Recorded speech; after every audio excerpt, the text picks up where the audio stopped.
Hi everyone, welcome to Collabshare channel. I'm Ramin, and in this video we're going to Dockerize Neo4j Graph database.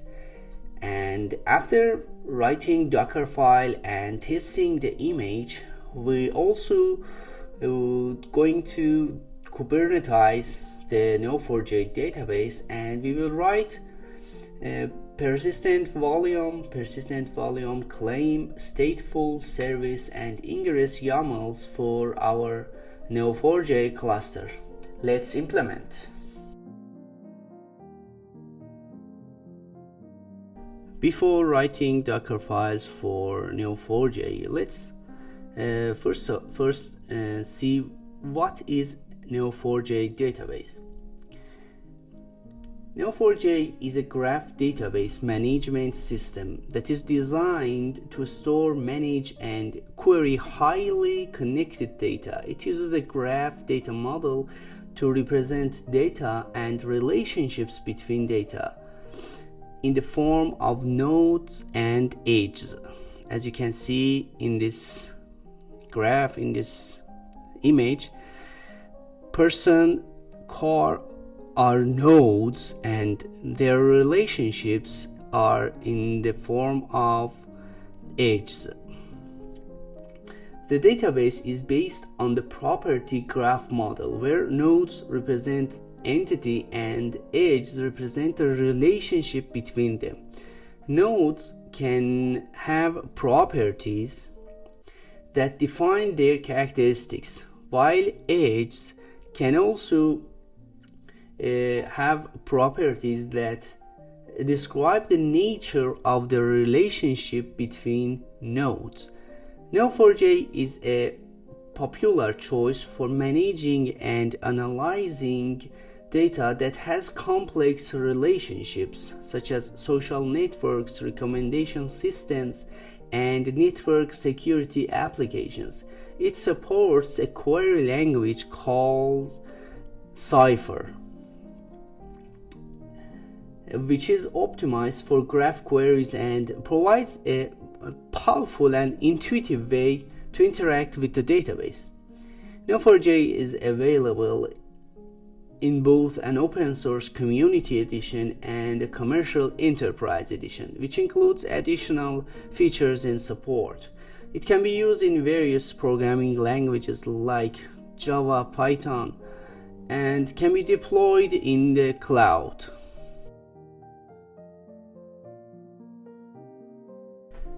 Now let's implement the Dockerfile of the Neo4j database.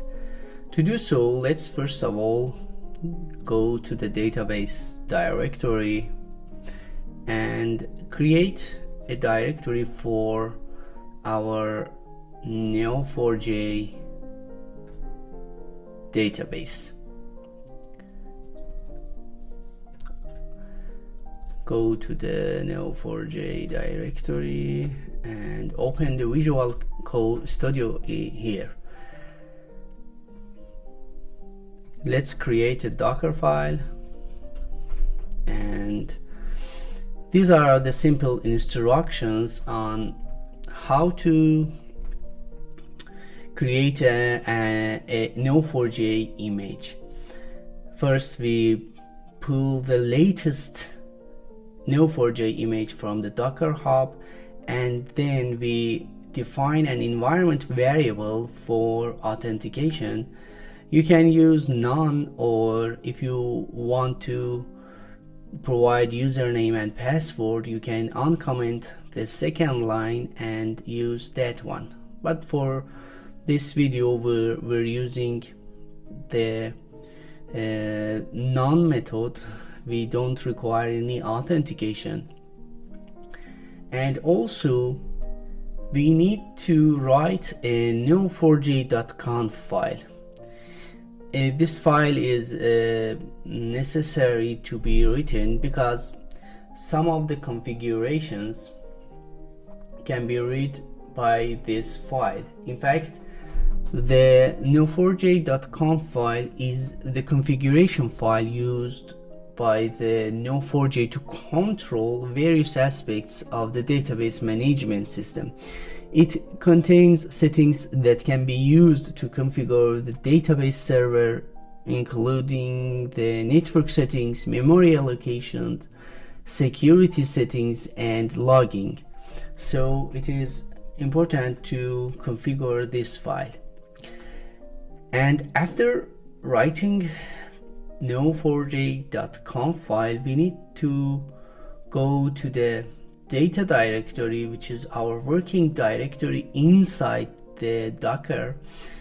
And also we need to expose 3 ports, which the first port is for HTTP protocol, the second port is for HTTPS protocol, and the third protocol is for the Bolt protocol, which is the protocol used by Neo4j to provide queries. And finally we write cmd Neo4j to start the Docker. Let's save this file, and now we can create Neo4j.conf file and write these codes in this file.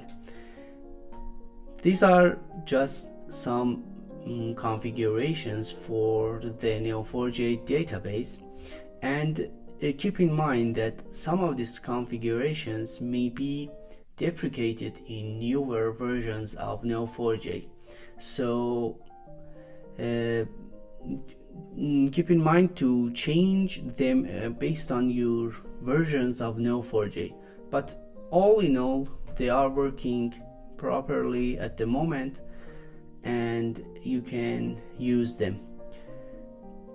The first 2 lines is for Bolt connector, the Bolt protocol, which is we enabled the protocol, and also we accept connections from any address in this port. And these 2 lines are the same. And for HTTP connector, we also enabled and we accept any address in this protocol. We don't use HTTPS protocol in this video, so we have no configuration for this protocol. And for memory settings, we provided initial heap size 1 GB and the maximum heap size of 2 GB.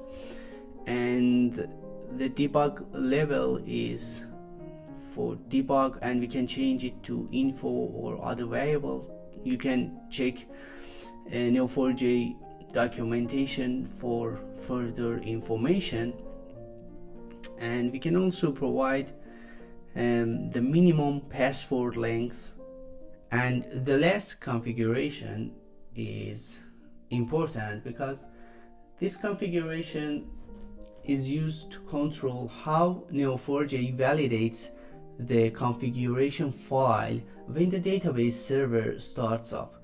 By default, this settings is set to true, which means that Neo4j will validate the configuration file against a strict set of rules and will fail to start if any invalid settings or syntax errors are detected.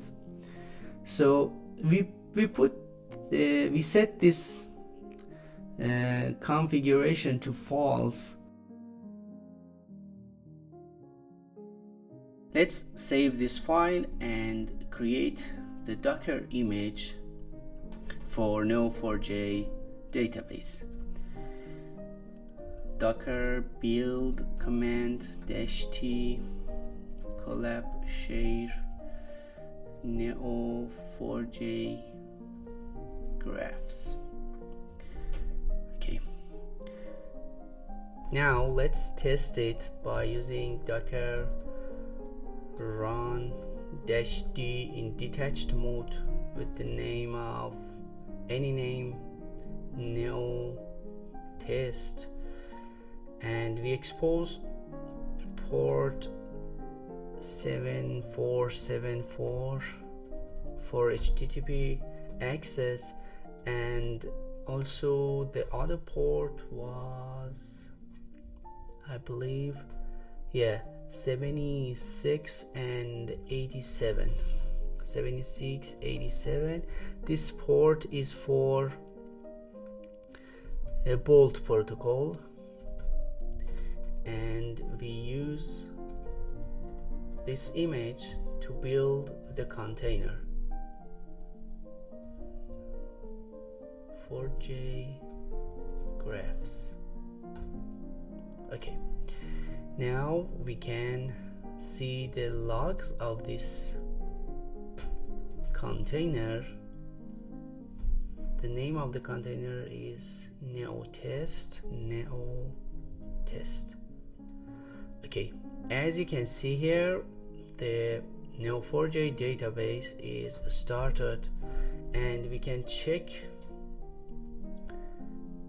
if we can see it or not on port 7474.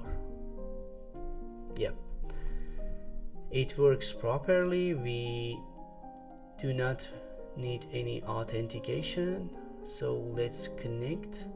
And as you can see, this is the Bolt protocol. Now we have connected to the database, and we can query, or we can create, we can do whatever we want with the Neo4j database inside the container. Before writing Kubernetes file, let's first stop the container, because there may be conflicts when we run the Kubernetes. So let's use docker stop neo test.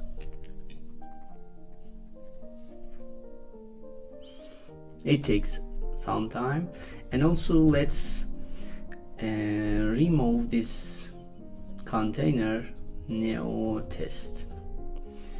And we also need to push the image to the Docker Hub, because the Kubernetes will pull that image and will create our cluster based on this image. So let's push Collabshare Neo4j graphs to the Docker Hub.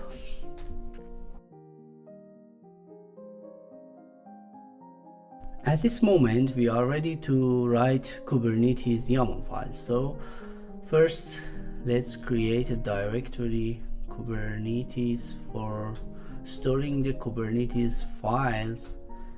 And in this directory, let's create pv.yaml file, pvc.yaml, and stateful set.yaml, service.yaml, and ingress.yaml.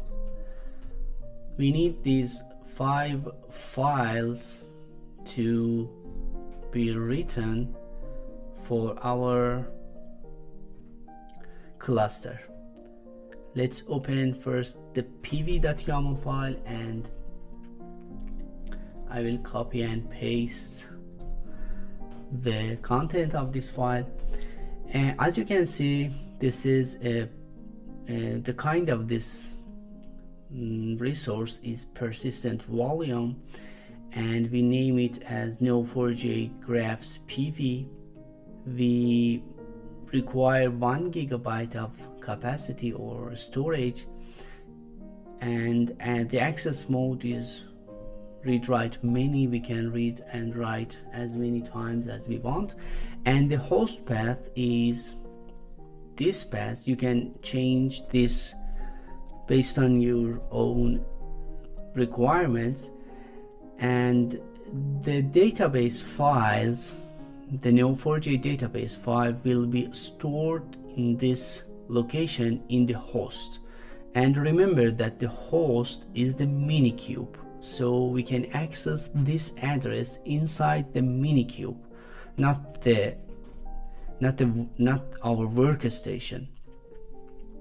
So I will show you how to access this file after completing the build process. Now let's open the PVC file, and again let's copy the content here, and the kind of this file is persistent volume claim, and the name is Neo4j graphs PVC, and the other configuration I believe the same as the PV file. Let's save this file and open the stateful, and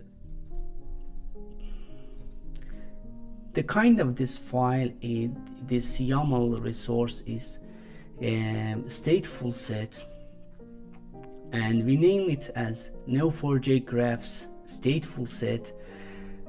We pull the image from Collabshare Neo4j graphs, and we use these 3 ports in our container.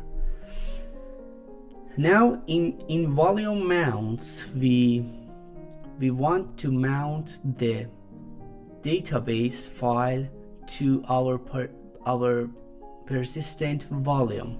So in these 2 lines, in this line and in this line, we tell the container where to store this data, which is inside the container, to the host machine, which is the minikube. So this data inside the container will be mapped to this location inside the minikube cluster. So in case that we lose our container or there is any problem with our database, we can actually restore the data from this place. Let's save this file, open the service file, and let's use this instructions for the service file. The service file is used to access the container, and we expose all 3 ports here, and we use load balancer type in this configuration. And the final part is the ingress file, which is like this, and we can use ingress to access our Neo4j database using a name with this name, Neo4j.local. And we also need to add this Neo4j.local in our etc/hosts file. I will show you how to do so. So these are 5 files for our Kubernetes, and let's now build the Kubernetes cluster based on these files. Now we are ready to apply all these YAML files using kubectl command. Before doing so, let's start our minikube cluster, and after that we can apply YAML files for creating our pod, Neo4j pod. It takes some time. Let's open another terminal and start the minikube dashboard. If it is working, yes. Let's run the dashboard, and also we need to enable the ingress add-ons. Enable ingress. Okay, now let's apply all those YAML files using kubectl apply-f and the name of the file. First we apply pvid and pvc YAMLs, and after that we apply all the remaining YAML files. Oh, there is an error. Okay, I think this is because of the ingress. Now let's check it again. Connection refused.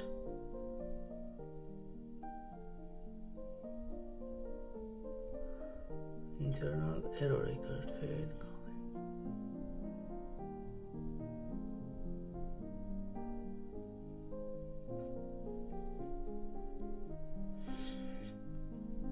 Time out. Okay, now everything is working properly and we can check database using the browser.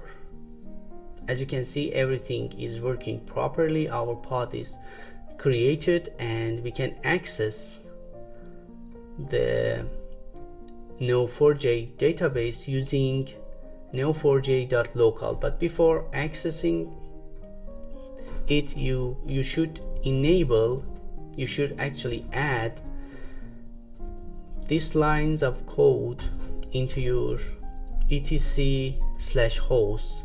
You need to add this line of code to your file, and also we need to enable minikube tunnel. These are just the required steps.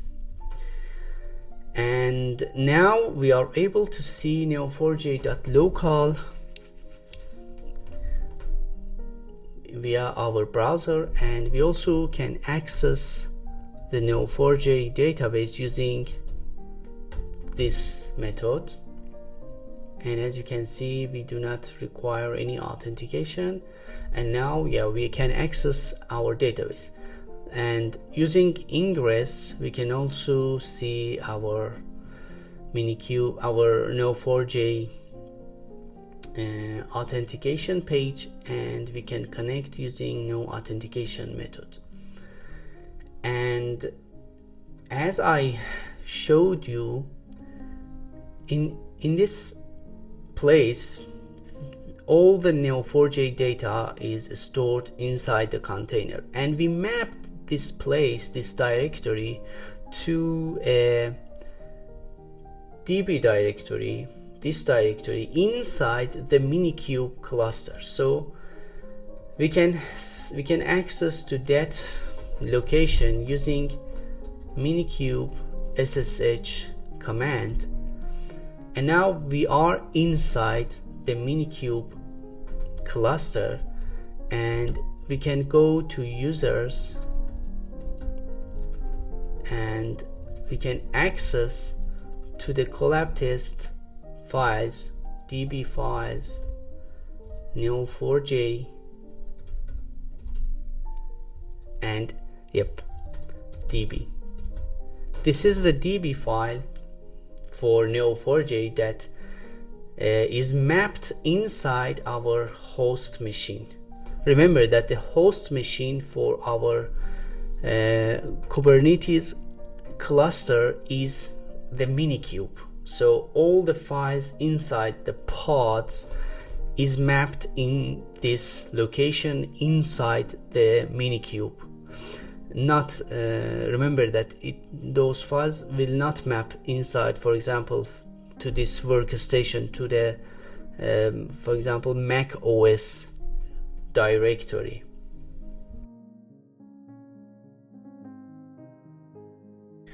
If you need to configure your Neo4j Docker image more specifically, you can go to this link, which is provided by Neo4j, and read all the documentation and change your Docker file based on your requirements. I hope this video is useful for you. For the next section, we're going to write a test code to access Neo4j database inside cluster using Node.js APIs. Until the next session, be safe.